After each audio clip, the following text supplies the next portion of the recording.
There's something peculiar, something almost paradoxical about the nature of profound spiritual experiences.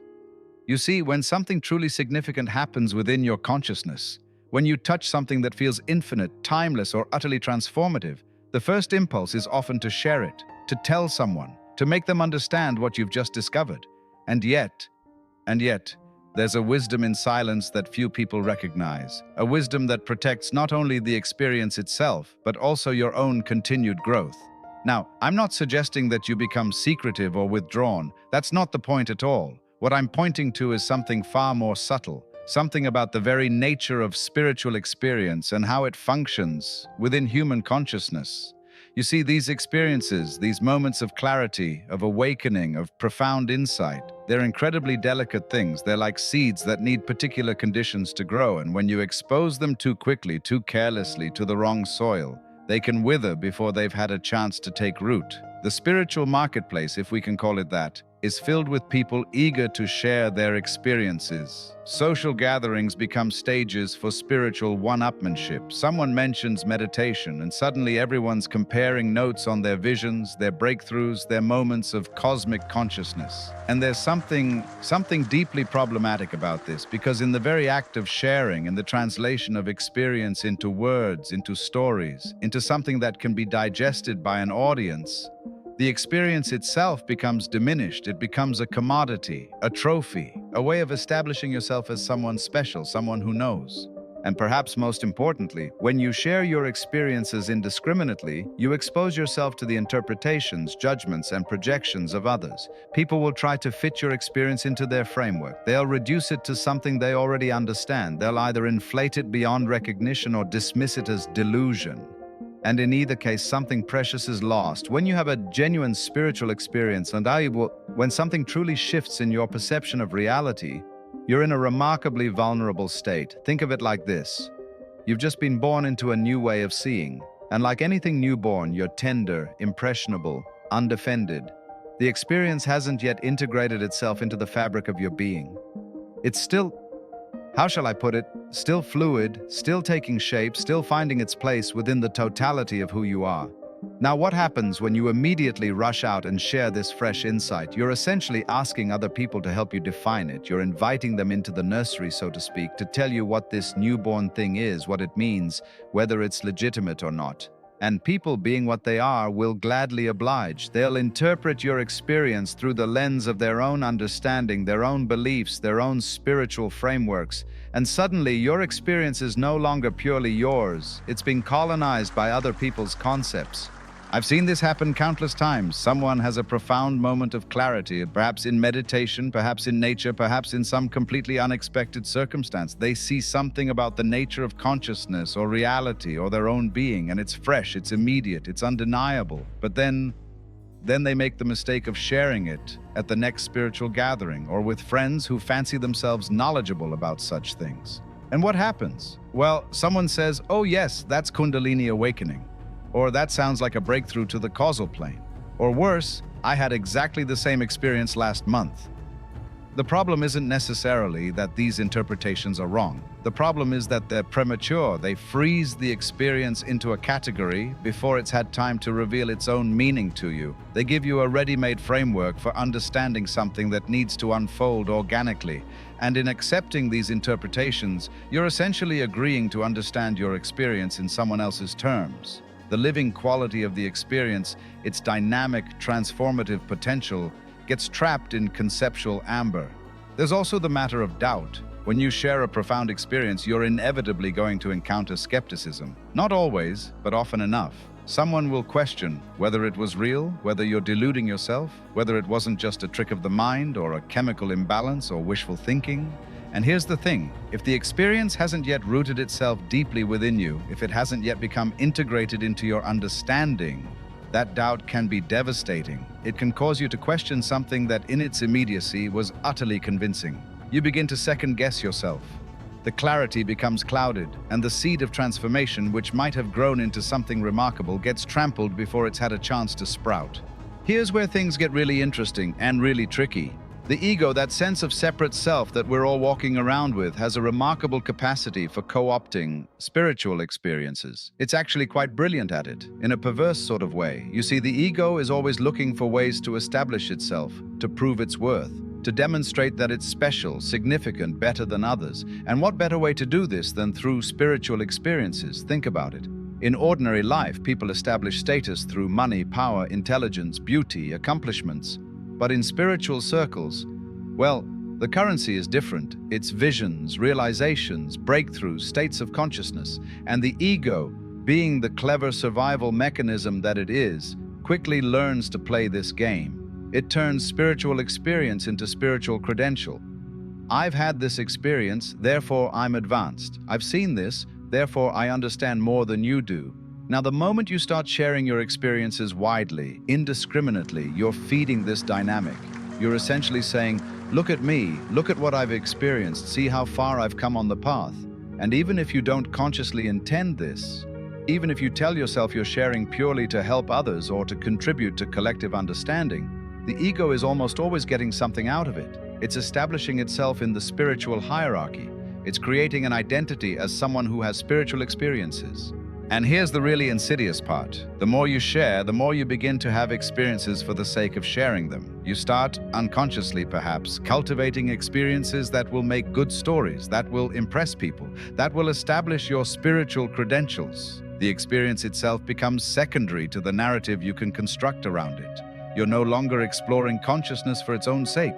You're collecting experiences like trophies, like badges of honor to display in the spiritual marketplace. I've watched this pattern play out again and again. Someone has a genuine opening, a real moment of insight, but instead of allowing it to quietly transform them from within, they immediately broadcast it. They write about it, talk about it, build their identity around it. And what happens? The experience itself becomes frozen in time. It becomes a story they tell, rather than a living reality they embody. They become known as the person who had that experience, and they're trapped in that identity. The experience, which might have been a doorway to something deeper, becomes instead a monument to their spiritual achievement.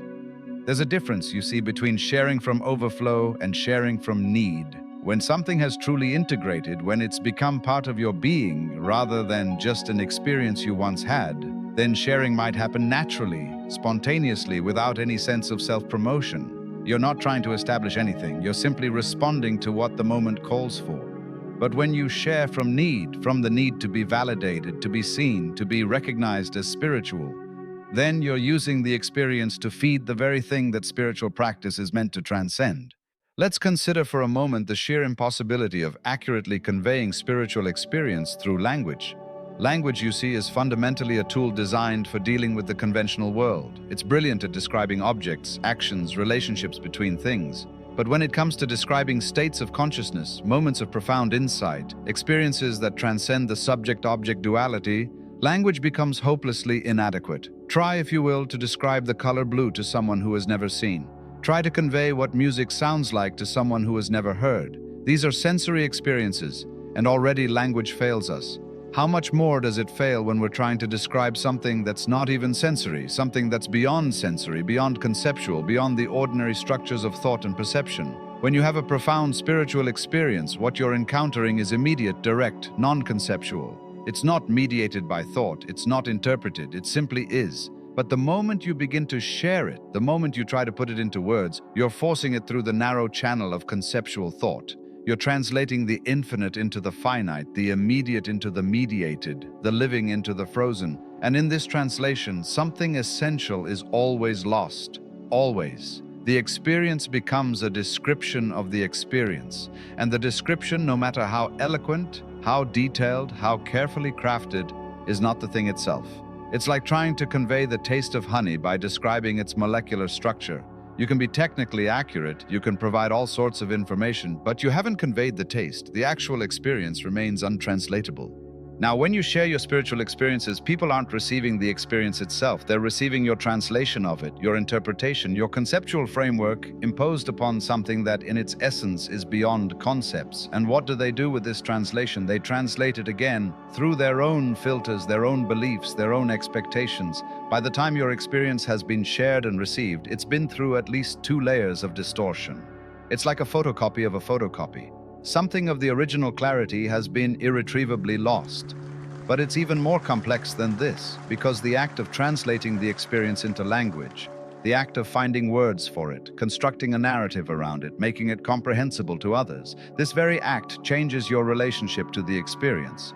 You're no longer dwelling in it, being with it, allowing it to work on you in its own mysterious way. You're standing outside it, analyzing it, packaging it for consumption. You've moved from participant to observer, from experiencer to reporter. Here's something that's rarely discussed openly, but it's absolutely critical to understand. Spiritual jealousy is real, and it's far more common than most people want to admit. We like to think that people on the spiritual path are beyond such petty emotions, that they're genuinely happy for others' progress, that they celebrate each other's breakthroughs. And sometimes, certainly this is true, but more often than we'd care to acknowledge, it's not. When you share a profound spiritual experience, you're not necessarily going to be met with joy and celebration. You might be met with envy, with resentment, with the subtle or not so subtle wish that you hadn't had that experience, or at least hadn't shared it. Because spiritual experiences, particularly the profound ones, highlight the fact that someone has gone somewhere others haven't. They've touched something others are still seeking. And this creates, let's be honest about it, it creates a sense of lack in the listener. Think about the dynamics here. You're essentially saying, I've experienced something extraordinary, something transformative, something that's changed my understanding of reality. And the person listening, if they haven't had such an experience, is forced to confront their own seeming lack of progress, their own sense of still being stuck, their own feeling that perhaps they're doing something wrong, or that they're not as advanced as they thought, or that the spiritual path isn't working for them the way it seems to be working for you. Now, most people aren't going to openly express this jealousy. They're not going to say, I resent you for having that experience. That would be too honest, too vulnerable. Instead, it comes out sideways, as doubt, as skepticism, as subtle diminishment. Are you sure that's what happened? That sounds a bit like spiritual bypassing. You know, the ego can be very tricky. I've heard that such experiences are just brain chemistry. These aren't necessarily coming from a place of genuine concern. Often they're coming from a place of threatened ego, of someone who needs to bring you back down to their level to feel comfortable again. And then there's the more complex dynamic of the spiritual teacher or the more experienced practitioner. You might think that sharing your experiences with someone who's supposedly further along the path would be safe. But here too, there can be jealousy. Perhaps your experience is more profound than theirs. Perhaps it challenges their sense of being the authority, the one who knows. Perhaps it reveals that the path isn't as linear as they've made it seem, that you've somehow leapfrogged stages they thought necessary. I've seen spiritual communities where sharing experiences becomes a competitive sport, where there's a subtle hierarchy based on who's had the most dramatic visions, the most profound realizations, the most impressive states. And in such environments, sharing becomes dangerous. You're either inviting attack from those who feel threatened, or you're setting yourself up as a target for those who need to maintain their position in the hierarchy. The tragedy is that this dynamic, this spiritual jealousy, this competition, this jockeying for position, it's completely antithetical to genuine spiritual development. It turns what should be a journey of self-discovery and liberation into another arena for ego games. And by sharing your experiences indiscriminately, you're potentially feeding this dynamic. You're giving people ammunition to use against you or against themselves. There's an ancient wisdom found in many traditions about keeping certain things sacred by keeping them private. The mystery schools had their initiations that were never to be discussed with outsiders. Indigenous traditions have their secret ceremonies. Even in everyday life, there's an understanding that certain intimate experiences, moments of deep love, profound grief, transcendent joy, these are somehow cheapened when broadcast too widely. What is this about? Is it mere secrecy for its own sake? Is it elitism, the desire to keep knowledge from the masses? I don't think so. I think it's something deeper. It's the recognition that certain experiences need to be held in a container, protected from the corrosive effects of casual exposure. They need space to gestate, to mature, to reveal their full significance. When you have a spiritual experience, particularly one that touches something fundamental about the nature of reality or consciousness, you're dealing with something that's not yet fully formed in your understanding. It's more like a seed than a fully grown plant. And seeds need protection. They need the darkness of the soil, the moisture, the right temperature. Expose a seed too early to harsh conditions, and it simply won't grow. Your consciousness, in the immediate aftermath of a profound experience, is like that protected space. It's the container in which the seed can germinate. And when you keep the experience to yourself, when you sit with it, meditate on it, allow it to unfold in its own time, you're providing that protection. You're not subjecting it to the harsh winds of other people's opinions, interpretations, doubts, or jealousies. You're giving it room to breathe, to expand, to integrate itself into your being. This isn't about being secretive or withdrawn. It's about discernment, about recognizing that not everything needs to be shared with everyone. There's a place for sharing, certainly, but it needs to be the right time, the right person, the right context. Perhaps with a genuine teacher who can help you understand without imposing their framework. Perhaps with a trusted friend who can hold space without judgment. Perhaps eventually with a wider audience once the experience has fully matured and integrated. The sacred, by its very nature, requires reverence. And part of reverence is knowing when to speak and when to remain silent. In our culture, we've lost much of this understanding. We think that transparency means sharing everything, that authenticity means broadcasting every thought and feeling and experience. But there's a deeper authenticity in knowing what to hold close, what to protect, what to allow to remain mysterious even to ourselves for a time. When you create this sacred space around your experiences, this protective container of silence, you're also creating space for deeper experiences to emerge, because you're signaling to your own consciousness that you can be trusted, that you won't immediately run out and broadcast every insight, every opening, every moment of clarity. And paradoxically, this trustworthiness, this capacity to hold things in sacred space, often allows for deeper openings to occur. One of the most seductive traps in spiritual life is the trap of premature certainty. You have an experience, and in the immediacy of that experience, it feels absolutely true, absolutely real, absolutely certain. And it might be. But it also might be partial. It might be one facet of a much larger truth. It might be a stepping stone rather than a destination. And when you share it with certainty, when you proclaim it as the ultimate truth, you're potentially closing yourself off from further development. Listen, every spiritual tradition acknowledges that the path has stages, that understanding deepens over time, that what seemed like the ultimate realization at one point might later be seen as just a beginning. The Zen tradition speaks of stages of enlightenment. The yogic tradition describes different levels of samadhi. Even the mystics of Christianity and Islam acknowledge that union with the divine reveals itself progressively in deeper and deeper ways. When you share an experience as though it's the final word, as though you've arrived at ultimate understanding, you're essentially painting yourself into a corner. You've made a public declaration of your current state of understanding. And now, if that understanding evolves, if it deepens or changes, if you see that what you thought was true was actually only partially true, you face a dilemma. Do you admit you were wrong? Do you try to maintain your earlier position despite new insights? Either way, you've created a problem for yourself that wouldn't exist if you'd kept silent. There's also the matter of how sharing affects your openness to further experience. When you've told people, this is what I've realized, this is the truth, you've created a kind of commitment. You've established an identity as someone who knows this particular truth. And the ego, loving consistency and hating to be wrong, will often resist experiences that might contradict or complexify that truth. You become invested in your earlier understanding, not because it's necessarily accurate, but because you've publicly committed to it. I've seen this play out in unfortunate ways. Someone has a legitimate opening, a real insight into the nature of suffering or impermanence or consciousness. They share it widely, perhaps write about it, perhaps teach it. And then they stop growing because they've become identified with that particular level of understanding. They've become the person who teaches this specific truth. And to go deeper, to discover that there's more to it than they thought, would be to undermine their teaching, their reputation, their identity. The path of genuine spiritual development requires tremendous flexibility, tremendous openness to being wrong, to discovering that what you thought you knew was incomplete. It requires what Zen calls beginner's mind. The ability to encounter each moment fresh without the burden of accumulated certainty. And this becomes much harder when you've been broadcasting your certainties to the world. There's a humility in silence, in not claiming to know, in allowing your understanding to remain fluid, provisional, open to revision. When you keep your experiences to yourself, at least initially, you're maintaining this flexibility. You're not locking yourself into a particular interpretation or understanding. You're leaving room for the experience to continue teaching you, for its implications to unfold over time, for your understanding to deepen and mature.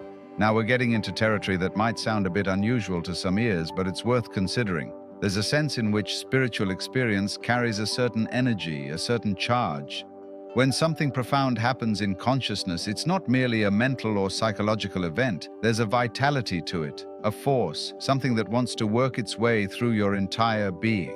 Think of it like this: the experience is trying to transform you. It's trying to reorganize your consciousness, your understanding, your way of being in the world.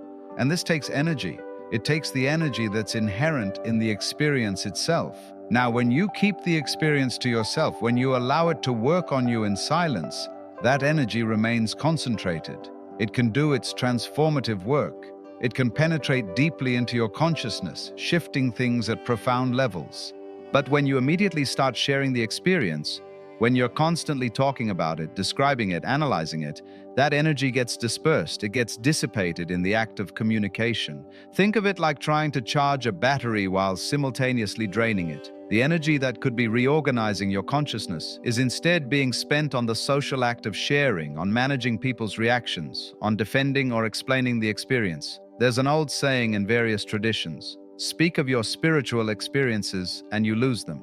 Now, this might sound superstitious, but there's a psychological and energetic truth to it. The more you externalize the experience, the less internal work it can do. The more you make it about communication with others, the less it can commune with the deepest parts of yourself. You're taking the energy that should be going inward and directing it outward. This is particularly relevant in the early stages after a significant experience. That's when the energy is most potent, most capable of creating genuine transformation. If you can hold that energy in silence, if you can let it circulate within your being rather than broadcasting it outward, the effects can be profound. You might find that the experience continues to unfold, to reveal new dimensions, to work changes in your consciousness that you couldn't have anticipated. But if you dissipate that energy through premature sharing, if you spend it all in the telling rather than in the being, you might find that the experience becomes just a memory, something that happened to you once rather than something that continues to live and work within you. It becomes historical rather than present, past rather than ongoing. I'm not suggesting some sort of magical thinking here. I'm pointing to something about attention and energy that you can verify in your own experience. When you hold something in silence, you're giving it your full attention. When you're constantly sharing it, your attention is divided between the experience itself and the social dynamics of sharing. And where attention goes, energy flows. If there's a time for sharing spiritual experiences, and I believe there is, then timing and audience are absolutely crucial. This isn't about never sharing, it's about discernment, about knowing when the sharing will be genuinely helpful and when it will be premature or inappropriate. First, timing. As a general principle, the more time that's passed since the experience, the safer it is to share, not because the experience becomes less significant, but because it's had time to integrate. You've had time to understand its implications, to see how it affects your life, to gain perspective on it. What seemed earth-shattering in the immediate moment might, with time, be seen as one piece of a larger puzzle. Or conversely, something that seemed minor might reveal itself as profoundly significant. The integration process, this is key. An experience needs to work its way through your entire being. It needs to affect not just your thoughts, but your emotions, your behavior, your relationships, your fundamental way of being in the world. And this takes time, days, weeks, months, sometimes years. When you share before this integration has occurred, you're essentially sharing raw, unprocessed experience, and neither you nor your audience knows quite what to make of it. Now, audience, this is equally important. Who you share with matters enormously. A genuine teacher, someone who has walked the path and can hold space for your experience without imposing their interpretation. This might be appropriate. Someone who has demonstrated wisdom, humility, and genuine understanding. Not someone who's going to colonize your experience with their concepts, or use it to bolster their own teaching, or dismiss it because it doesn't fit their framework. A trusted friend who can simply listen, who doesn't need to understand or interpret, who can be present without judgment. This too might be appropriate. Someone who isn't in competition with you spiritually, who isn't seeking to establish their own credentials, who can simply hold space for what you've experienced. These people are rare, but they exist. But sharing broadly, in spiritual groups, or online forums, or casual conversations, this is almost always premature, because you're opening yourself to a whole range of responses, most of which will not be helpful. You're inviting interpretation, judgment, comparison, competition. You're subjecting something delicate and profound to the rough and tumble of social discourse. There's also the question of why you're sharing. If you're sharing because you genuinely sense that your experience might help someone, that it might illuminate their path or answer a question they're struggling with, and if you've allowed enough time for integration, then perhaps sharing is appropriate. But you need to be rigorously honest with yourself about your motivations. Are you sharing to help or to impress, to illuminate or to establish credentials, to serve or to be admired? The Zen tradition has a beautiful principle. Don't put another head on top of your own. In other words, don't take someone else's understanding as your own. Don't let someone else's experience become a substitute for your own direct knowing. When you share your experiences widely, you risk becoming that other head for someone else. You risk giving them a concept to hold on to rather than encouraging them to their own direct experience. So what we're arriving at really is a kind of paradox. Spiritual experiences are among the most significant things that can happen to a human being. They're moments when the veil parts, when you see something fundamental about the nature of reality or consciousness. They're precious, transformative, potentially life-changing, and yet the very preciousness of these experiences demands that we treat them with care, with reverence, with discernment. The impulse to share is natural, it's human. When something wonderful happens, we want to tell someone. When we discover something profound, we want to spread the news. But spiritual experiences aren't like other experiences. They're not like finding a great restaurant or discovering a beautiful hiking trail. They're intimate, delicate, powerful. They require a different kind of handling. What I'm suggesting is that silence, at least initially, is not a denial of the experience. It's not hiding your light under a bushel. It's actually the most respectful, most nurturing response you can have. By holding the experience in silence, you're giving it room to breathe, to expand, to work its transformation within you. You're protecting it from the distortions of translation, the corrosive effects of jealousy, the premature certainty that comes from public declaration. And here's the interesting thing, when an experience has truly integrated, when it's become part of your being rather than something you carry around as a credential, then sharing, if it happens at all, happens naturally. It's not forced, it's not self-promoting, it's simply a response to what the moment calls for. You might find yourself speaking about it to someone who genuinely needs to hear it in exactly the right way, at exactly the right time. But this is sharing from overflow, not sharing from need.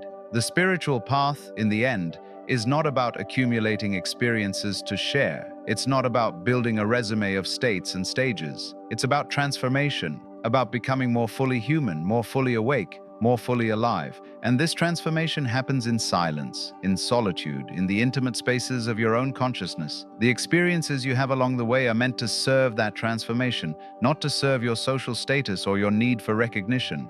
So by all means, have your experiences, pursue depth, pursue understanding, pursue awakening, but then sit with what you found. Let it work on you, let it transform you. Give it time, give it space, give it the sacred container of your silence. And trust that if and when the time comes to share, you'll know. Not because you need to share, but because the sharing itself becomes an act of genuine service, a natural expression of what has become integrated within you. The greatest teachings, after all, are not taught through words. They're taught through presence, through being, through the quality of consciousness you bring to each moment. When you've truly absorbed a spiritual experience, when it's become part of the fabric of who you are, people will sense it. They'll feel it in your presence. And that transmission, that wordless teaching, is far more powerful than any story you could tell about what happened to you that day in meditation.